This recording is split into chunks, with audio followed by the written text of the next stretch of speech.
கிறிஸ்துவில் பிரியமானவர்களே, ஆண்டவராகிய இயேசு கிறிஸ்துவின் நாமத்தில் உங்களை வாழ்த்துகிறேன். மார்க் 5:34. இயேசு அவளை பார்த்து, மகளே, உன் விசுவாசம் உன்னை இரட்சித்தது, நீ சமாதானத்தோட போய் உன் வேதனை நீங்கி சுகமாயிரு என்றார். இந்த சம்பவம் நமக்கு எல்லாருக்குமே தெரியும். இந்த 12 வருஷமாய் பெரும்பாடுள்ள ஸ்திரீ இயேசுவை குறித்து கேள்விப்பட்டு அவருடைய வஸ்திரங்களை ஆகிலும் தொட்டால் நான் சுகமாவேன் என்று தனக்குள்ளாக சொல்லிக்கொண்டு ஆண்டவரை அவருடைய வஸ்திரத்தை வந்து தொட்டாள். தொட்டவுடனே அவள் வேதனை நீங்கி ஆரோக்கியம் அடைந்ததை தன் சரீரத்தில் உணர்ந்தாள்.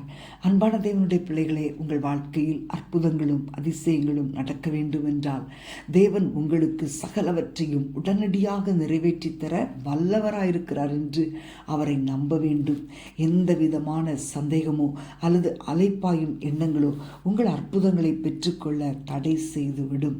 பிரியமானவர்களே, உங்கள் வாழ்க்கையில் இப்பொழுதே ஒரு அற்புதம் நடக்க வேண்டும் என்று விரும்புகிறீர்களா?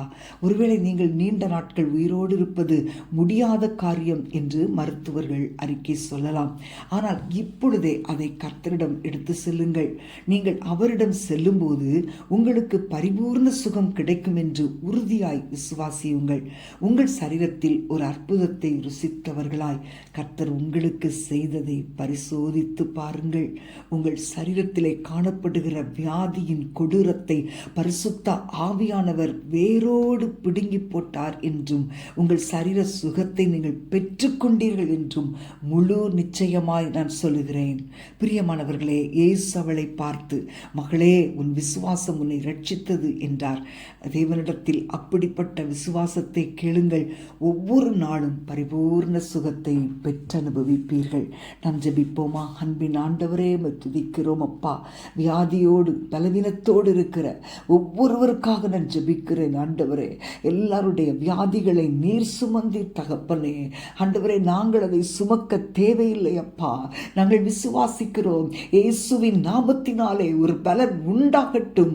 ஆண்டவரே, நீர் சொல்ல ஆகும், நீர் கட்டளையிட நிற்கும் அப்பா. ஒரு வார்த்தை சொல்லுவீராக. இயேசுவின் நாமத்தினாலே சுகம் உண்டாகட்டும். ஒவ்வொருவருடைய வாழ்க்கையிலும் அற்புதங்களும் அதிசயங்களும் நடக்கட்டும் அப்பா. வாதையின் வல்லமைகளை இயேசுவின் நாமத்தினாலே கடிந்து ஒவ்வொருவருடைய வீட்டிலிருந்து வெளியேற்றுகிறோம்.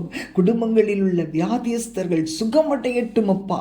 உம்முடைய தழும்புகளினால் சுகம் உண்டாகட்டும். எல்லா போராட்டங்களும் மாறட்டும்.